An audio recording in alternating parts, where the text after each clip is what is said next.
የኛንና የኤርትራን ጉዳይ ላንሳ።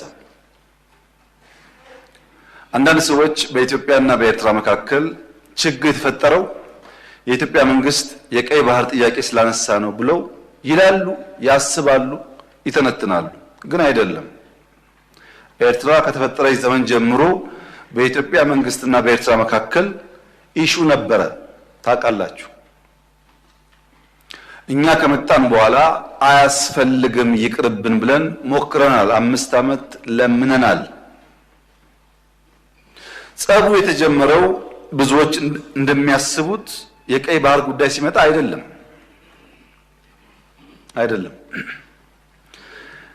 በትግራይ ውጊያ ሲጀመር የመጀመሪያው ዙር ውጊያ ሽሬ ካስለቀቅን በኋላ የኤርትራ ጦር ከኋላ ተከትሎ ሽሬ ገብቶ የአንዳንድ ሰዎችን ግለሰቦች ቤት ማፍረስ፣ ፎቅ ማፍረስ ሲጀምር ጸብ ተጀምሯል። አልተናገርንም እንጂ አክሱም ይዘን ስናልፍ አክሱም ገብቶ ወጣቶች በጅምላ ሲረሽን ጸብ ተፋፍሟል። አድዋን ይዘን ስናልፍ አድዋ ሄዶ ፋብሪካዎች ሲፈታታ ሲሰርቅ ጸብ ተጋግሏል። አዲግራት ደርሰን የመድኃኒት ፋብሪካውን የሚነቀለውን ነቅለው የማይነቀለውን ሲያፈራርሱ ጸቡ ጫፍ ደርሷል። ግን የኢትዮጵያ መንግስት ያኔ በዚህም ለመዋጋት ብቃት አልነበረው። ውስን ኃይል ነበረ። ሽሬን ከያዝን በኋላ ያጠቃነውን ጣት እንከተል ነበር እንጂ የያዝነውን ቦታ እያጸናን አንሄድም።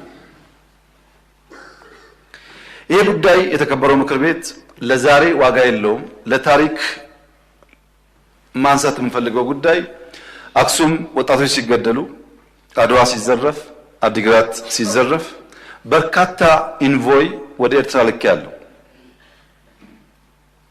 የላኳቸው ሰዎች ገሚሱ አሁን ከኛ ጋር የሉ። ለምሳሌ ክቡር አቶ ገዱ ያኔ የውጭ ጉዳይ ሚኒስተር ነበሩ። ከአንዴም ሁለቴ ኤርትራ ልኬያቸዋለሁ። የላኳቸው የትግራይን ህዝቤን አታገሷቅሉ፣ ሀብቱን አትዝረፉ፣ ጸቡ ከቲፒኤልኤፍ እንጂ ከትግራይ ህዝብ አይደለም የሚል ነው። አቶ ገዱ አሁን እኛ ጋር የሉም። ግን ክር አላቸው፣ ህሊና አላቸው። ዛሬ ቢደብቁ በታሪክ ውስጥ ይወጣል።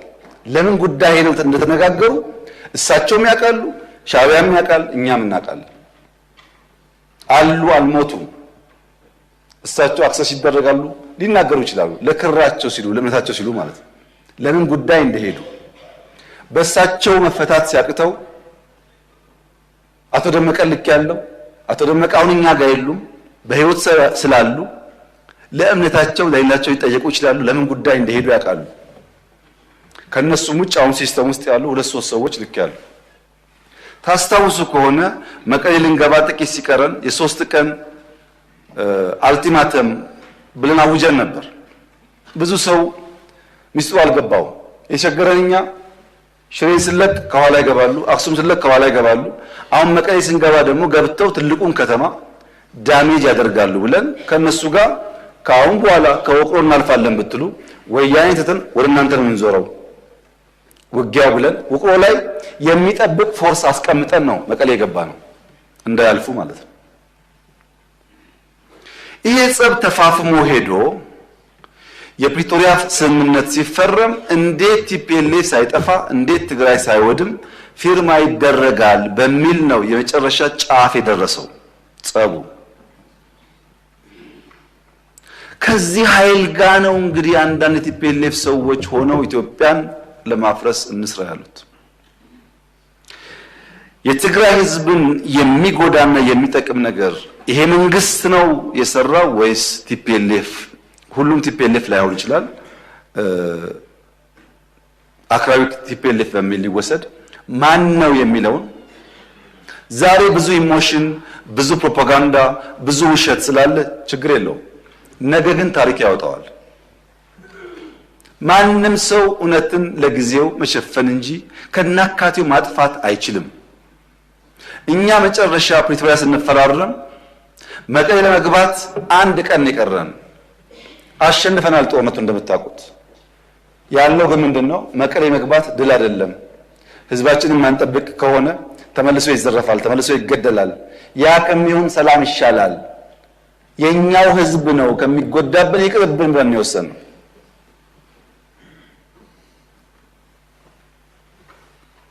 ዛሬ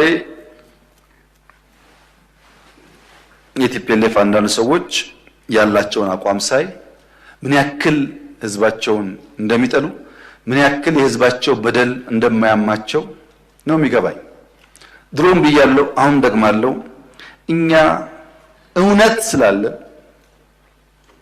በቅንነት ለህዝባችን ማገልገል ስለምንፈልግ ቲፎዞ ባይጮህ፣ ሶሻል ሚዲያው ባይጮህ፣ አክቲቪስቱ ባይጮህ እውነተኛው ፈራጅ ግን ስለሚያይ ማንም አያሸንፈንም። የቸገረን አሁን ወልቃይት አካባቢ ነው ሊፈታ ያልቻለው ጉዳይ። ልክ ገበሬ ዘር ዘርቶ ከዝናብ በኋላ ምርት እንደሚጠብቀው አምኖ ዘር ዘርቶ ከሆነ ወራት በኋላ የተሻለ ያፍራል ብሎ እንደሚጠብቀው ስደት፣ መፈናቀል፣ ስቃይ ዘርተው ከሌሎች ኃይል እርዳታ የሚጠብቁ ሰዎች አሉ። ስቃይ ዘርተው፣ መከራ ዘርተው፣ ችግር ዘርተው የተፈናቀልን አትሄድም ብለው ይዘው ማለት ነው። ተፈናቃይ ያልተመለሰበት አካባቢ ሰው እንዳይመለስ ለፈለገ ሳይሆን ሰዎቹ መመለስ ስለማይፈልጉ ሳይሆን ተፈናቃይን መያዣ ያደረገ ፖለቲካ ኢትዮጵያ ውስጥ በመኖሩ ነው። ልክ መንገድ ላይ ስትሄዱ የኔ ቢጤዎች ልጆቻቸውን መለመኛ እንደሚያደርጉት ልጆቻቸውን ታቅፈው ይለምኗቸዋል። ብር ስጧቸው፣ ልጃቸውን ተቀበል ተቀበይ ይላሉ። ከተቀበሉና ከሄዱ በኋላ ወዲያው ይቀበሏቸዋል። ታውቃላችሁ፣ የነሱ ስራ ከሰጪው ተቀብሎ ማቀበል ብቻ ነው። ያ ገንዘብ ምን ላይ እንደሚውል አይወስኑም።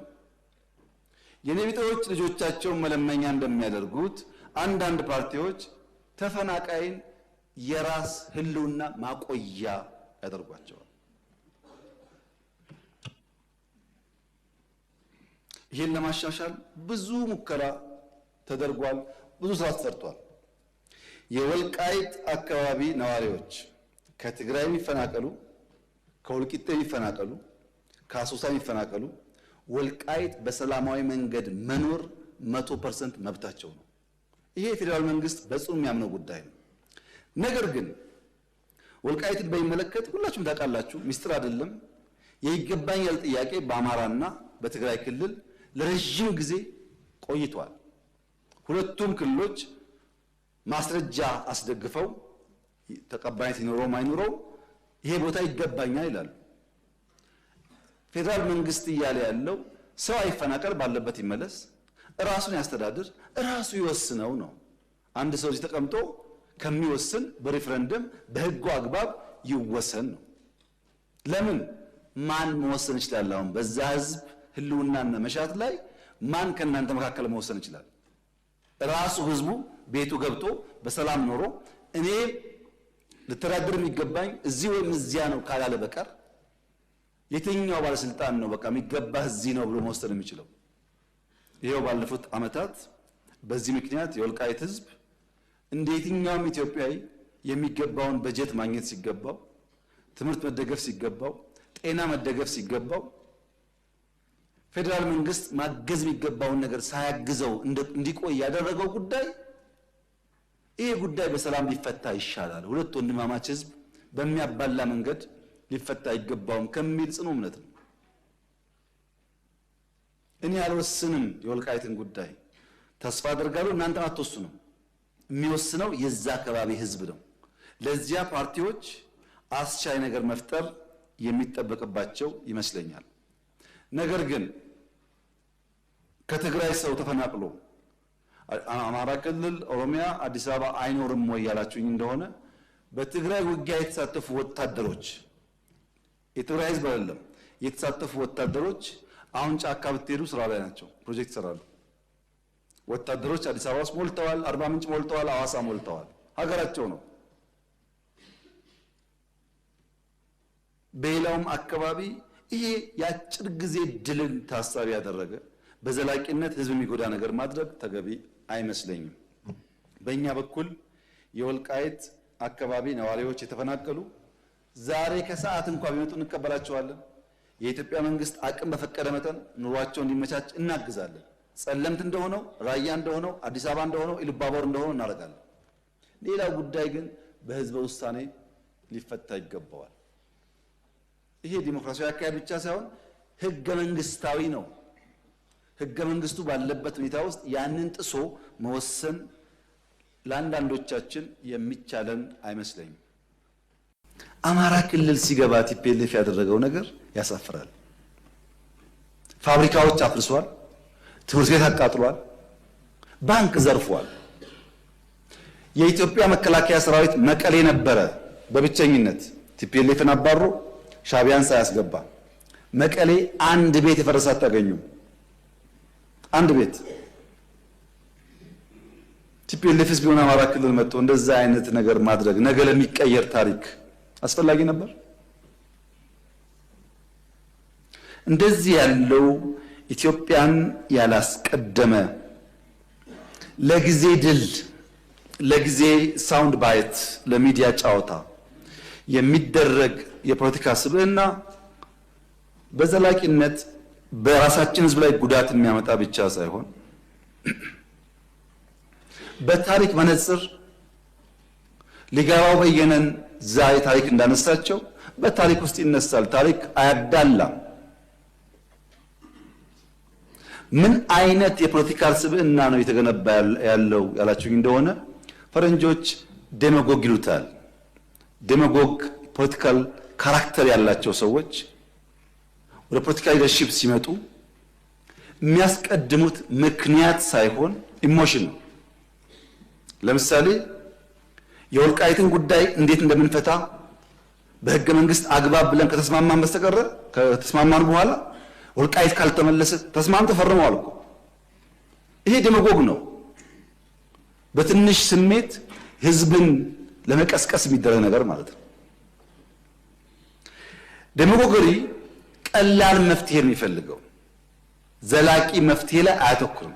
ቀላል መፍትሄ መፈክር፣ በመፈክር ለውጥ ይመጣ ኖሮ ባለፉት 50 ዓመታት እንደ ኢትዮጵያ መፈክር አውጪ እኮ አልነበረም። በመፈክር አይደለም ለውጥ የሚመጣው። ይሄ ዴማጎገሪ ነው፣ አደገኛ ነገር ነው። ተቋም ማፍረስ፣ ከፋፋይ ሐሳቦች፣ ትረስት ማጥፋት የመሳሰሉ የዴማጎግ ካራክተር ያላቸው ፖለቲካል ፐርሰኔል የሚከተሉት መንገድ ነው ኢትዮጵያ ውስጥ ያለውን ጉዳይ እያፋፋመ ያለው። በዘላቂነት ድል ያመጣሉ ወይ? በፍጹም። ለምን? ፕራግማቲስት አይደሉም። ፕራግማቲስት ማለት በየቀኑ ያለችውን እድል በመልካምነት የሚጠቀም ማለት ነው። ለምሳሌ ቅድም አንድ ወንድሜ ሲያነሱ የሚሰራው ቤት ለሀብታም ብቻ ነው አሉ። እኔ ያዋሪ የሰራሁት ለሀብታም ነው። ይሄ ዴማጎግ ነው። እፍታ መውሰድ ነው። ፋክት አይደለም። መጥፎ ባህሪ ነው። ባይዘው ፋክትን እውነትን ዲናይ ማለት ጥሩ አይደለም። አርሶ አደር ይቀየር ብለን በየመንደሩ ያያችሁት በቲቪ የሰራ ነው ቤት የሚባል ያልነበራቸው ሰዎች ሽንት ቤትና ቤት፣ ሶፋ፣ ቲቪ እንዲኖራቸው ማድረግ ለሀብታም አይደለም። ስንት ሀብታምስ ኢትዮጵያ ያለና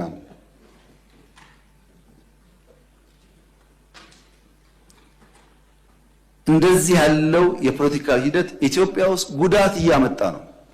ለምሳሌ ሸኔ ምን አለ? እኛን እነዚህ አህዳውያን ናቸው፣ እነዚህ ሚሊካውያን ናቸው፣ እነዚህ ምናምን ናቸው፣ ከነዚህ ጋር ትግል ትክክል አይደለም ብሎ ጫካ ገባ። እኛ ዩኒቲ ፓርክ ስናስመርቅ ዩኒቲ ፓርክ ማስመረቅ ወንጀል ነው ብለው አሁን ዛሬ ከእንትና ጋር ሰርግና ምላሽ። ታዲያ እንደዚህ ከሆነኛ ለምን ተከሰስን? እፍታ ነው። ትናንትና ምን ብዬ ነበር፣ ምን ሰርቼ ነበር፣ የት ጋር ቆሜ ነበር የሚል ነገር አይታይም። ሰው የዕለት ዕለቷን ብቻ ስለሚያይ ማለት ነው። ይሄ ዴሞጎጊ የተጠናወተን ያለ ባህሪ የኢትዮጵያን ፖለቲካ በከፍተኛ ደረጃ የሚያዛባና ጉዳት የሚያመጣ ነው። ፕሪቶሪያ ፍቱን መድኃኒት ነው። የኔ መልእክት ህዝቡ ወደ ቤቱ ይግባ፣ ወደ ቀዬ ይግባ፣ ስራውን ይስራ። እኛ ፖለቲካዊ እንጨቃጨቅ ስለ ቀለሙ ጉዳይ ህዝብ እያሰቃየን አይሁን የሚል ነው። ትግራይን አንጻራዊ ሰላም አለ። እንደምታስታውሱት ከህዝብ ጋር ውይይት አድርጌያለሁ። እኔ ከተለያዩ ወረዳ መጥተው ተወያይተዋል። የሀገር ሽማግሌዎች፣ የፖለቲካ ሰዎች ብዙ ስብሰባ አድርጌያለሁ። የትግራይ ህዝብ ሰላም፣ ልማት ይፈልጋል። የትግራይ ህዝብ አሁን ካለበት ውጥንቅጥና አረንቋ የሚያወጣው እንደ ሌሎች አካባቢዎች ራሱ ተግቶ ለፍቶ መልማት ይፈልጋል። የትግራይ ህዝብ ከሌሎች ወንድም ኢትዮጵያውያን ጋር በሰላም መኖር ይፈልጋል። ታዲያ ችግሩ ምንድነው ያላችሁ እንደሆነ ይሄ ስልጡን ፖለቲካ የሚያቅ ያታገለ ህዝብ መድረክ እንጂ ተዋናይ መሆን አልቻለም። በፖለቲካ አውድ ውስጥ መድረክ እንጂ ተዋናይ መሆን አልቻለም።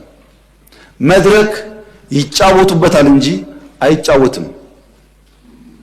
የትግራይ ህዝብ ከመድረክነት ወጥቶ የፖለቲካ ተዋናይ ለመሆን ራሱን በአዲስ ቲንኪንግ መቃኘት አለበት። ሁሉ ጊዜ በአንድ አይነት አስተሳሰብ የምንቆይ ከሆነ ብዙ ነገር ሉዝ እናደርጋለን። ድሮ አባባል ነው፣ አሁን ግን ይታያል እኮ። መቀሌ ባለፉት 3 ዓመታት እንደ አዲስ አበባ፣ እንደ ባህር ዳር፣ እንደ ድሬዳዋ፣ እንደ ጅጅጋ ተሰርታ ቢሆን ምን እንደምታስቡት? ሁሉም እኩል ገቢ ያለው፣ እኩል ድጋፍ አለው። ሐሳብ ከሌለ ግን ጊዜ ካልሰጠን ግን ልማት አይሰራም። እና የትግራይ ህዝብ በቀጣይነት የፖለቲካ መድረክ ሳይሆን ተዋናይ እንዲሆን መደገፍ ያለበት ይመስለኛል። በትግራይ ውስጥ ከአንድ በላይ የፖለቲካ ፓርቲዎች አሉ። 5፣ 6፣ 10 ፓርቲዎች አሉ። ችግር የሆነው አብዛኛዎቹ የትግራይ ፖለቲካ ፓርቲዎች ያሉበትን ደረጃ ማሻሻል አልቻሉም። የትግራይ የፖለቲካ ኃይሎች የአጃቢ ተዋንያን ሚና እንጂ የመሪ ተዋንያን ሚና መጫወት አልቻሉም። አንድ ቲያትር የሚሰራ ሰው ሁል ጊዜ አጃቢ አይሆንም። 5 ዓመት ያጅብና አንድ ቀን መሪ ተዋንያን ይሆናል። መሪ ተዋንያን ወደ መሆን ካላደጉ በቀር አጃቢ ተዋንያን ሆነው ተሰብሰቡና ምርጫ ያስፈልግም ብላችሁ መግለጫ አውጡ፣ ተሰብሰቡና እንደዚህ አድርጉ ከሆነ እዛ አካባቢ ያለው ፖለቲካ እድገት ወደሚፈለገው ደረጃ አይደርስም። ህዝቡ ከመድረክነት ወደ ተዋናይነት፣ የፖለቲካ ፓርቲዎች ከአጃቢ ተዋናይነት ወደ መሪ ተዋናይነት ሲቀየሩ ግን የሰለጠነ ህዝብ፣ ፖለቲካ የሚያውቅ ህዝብ፣ ንግግር የሚያውቅ ህዝብ ስለሆነ ብዙ ጉዳይ ይቀየራል ብዬ አስባለሁ። እዛ አካባቢ ላለው ኃይል በጣም ቀለል ባለ መንገድ መልሴ አንድ አርሶ አደር በሐምሌ ዶፍ ዝናብ ብቻ ሳይሆን መብረቅ እየጣለ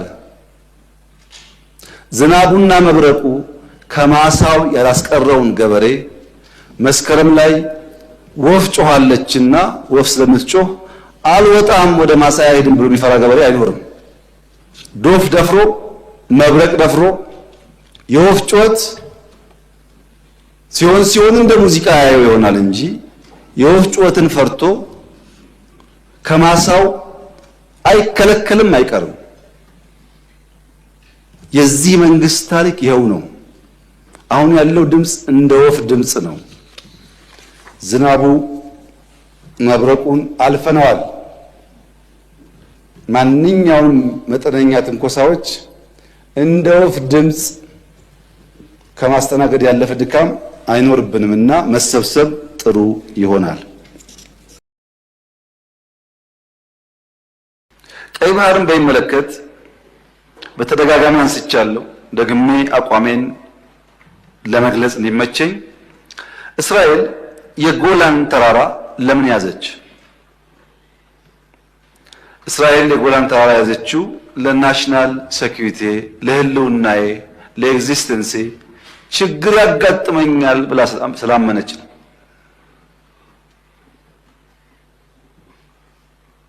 ኢትዮጵያ የባህር አክሰስ አያስፈልጋትም ብሎ የሚያምን አይገባትም ብሎ የሚያምን ሰው አንድ ተፈጥሯዊ ህግ የሳተ ይመስለኛል።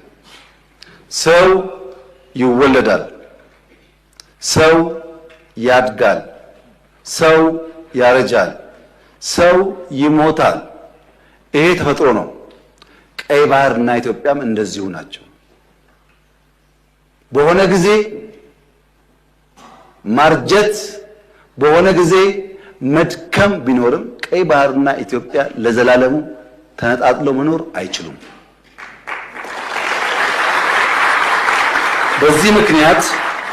በዚህ ምክንያት በጣም ብዙ ስለሆነ ሀብቱ ከምጽዋ ጫፍ እስከ ሞቃዲሾ ጫፍ 5000 ኪሎ ሜትር ነው። በጣም ትርፍ ነው። ካለነው አካባቢ በላይ ነው ጥቅሙ። ከ5000 ውስጥ 20 ሚሊዮን ገደማ ሶማሌ፣ የተወሰነ ሚሊዮን ጅቡቲ፣ የተወሰነ ሚሊዮን ኤርትራ፣ በድምሩ 25 ሚሊዮን ገደማ ያሉት 5000ን ይዘውታል። 130 ሚሊዮን ህዝብ ያላት ኢትዮጵያ የጠየቀችው ግን 50 ኪሎ ሜትር ነው። ይሄ ፍትህ ካልሆነ ዓለም ላይ ፍትህ የለም ማለት ነው። የጠየቅነው ደግሞ ገለን ቀምተን አይደለም። የፈለገ ሰው በአፍሪካ ትልቁ ግድብ የኢትዮጵያ ግድብ ነው። ክብር ምስጋና የኢትዮጵያ ህዝብ ይግባና ትልቁን ግድብ ገምቶልናል። ከዛ 15-20% ሼር ወስዶ ለኢትዮጵያ አክሰስ መስጠት ይቻላል፣ በቢዝነስ ህግ ማለት ነው። የለም ግድብ ከበደኝ ከተባለ በአፍሪካ አንደኛው የአየር መንገድ የኢትዮጵያ አየር መንገድ 5-10-20% ወስዶ አክሰስ መስጠት ይቻላል። ያ ካሁንስ ሊዝ ይቻላል። ያ ካሁንስ የላንድ ስዋፕ ይቻላል። በሰላም በንግግር ይቻላል።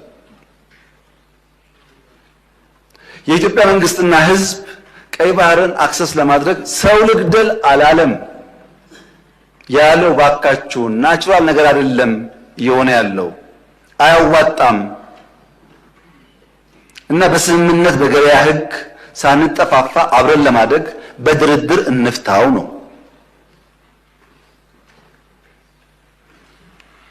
ይህን ጉዳይ መቀበል የጊዜ ጉዳይ ካልሆነ በቀር የግድ ይመስለኛል። እኛም ብንፈልግ አንችልም፣ ሰርቫይቭ ማድረግ አንችልም። በዛኛው ወገን በሌላ ወገን ያሉት የሚቸገሩ ይመስለኛል። ለምሳሌ ከኛ የሚሄደውን ውሃ ወደ ኤርትራ ተከዜ ይሄዳል ብንከለክል፣ ወደ ሶማሌ ሸበሌ ይሄዳል ብንከለክል፣ ኦሞ ኬንያ ይሄዳል ብንከለክል፣ ባሮ ሳውት ሱዳን ይሄዳል ብንከለክል፣ አባይ ሱዳን ብንከለክል ይሆናል? ተፈጥሮ አይደለም ማለት ትክክል አይደለም። ይሄ ልክ እንደሱ ማለት ነው። እኛም ማጋራት አለብን፣ እነሱም ማጋራት አለባቸው። እኛም ማገዝ አለብን፣ እነሱም ማገዝ አለባቸው። ተያይዘን ማደግ አለብን። ይኸውላችሁ የተከበራችሁ ምክር ቤት አባላት፣ አሰብ ላይ የኢትዮጵያ መንግስት ፖርት ገነባ፣ ኤርፖርት ገነባ፣ መንገድ ገነባ፣ ሪፋይነሪ ገነባ እና ተጋጨን። እዛ ቀረ ሀብቱ። ስንታረቅ ኤርትራውያን ከ20 ዓመት በኋላ መጥተው በኢትዮጵያ ፍርድ ቤት ቆመው ቤቴን መልሱልኝ፣ መሬቴን መለስልኝ ብለው ወሰዱ። ለምን? ታረቅና። በግለሰብ መጥተው ያኔ የተባበሩ ኤርትራውያን ቦታቸውን ንብረታቸውን ወሰዱ። ታዲያ የኢትዮጵያ መንግስት ሪፋይነሪውን፣ ፖርቱን፣ ኤርፖርቱን ቢወስድ ከዚህ አንጻርስ እንዴት ነው የሚታየው?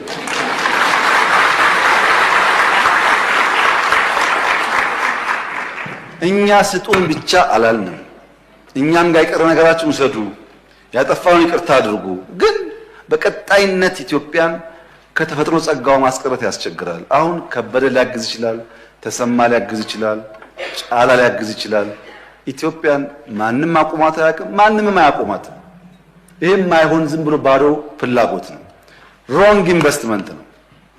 በነገራችን ላይ ኢትዮጵያን መጉዳት የሚሹ ሀገራት ቢያንስ ኢትዮጵያን ጎድቶ ትርፋማ መሆን አሸናፊ መሆን አይቻልም። ይሄ ሀገር የአብዲሳ አጋ ሀገር ነው።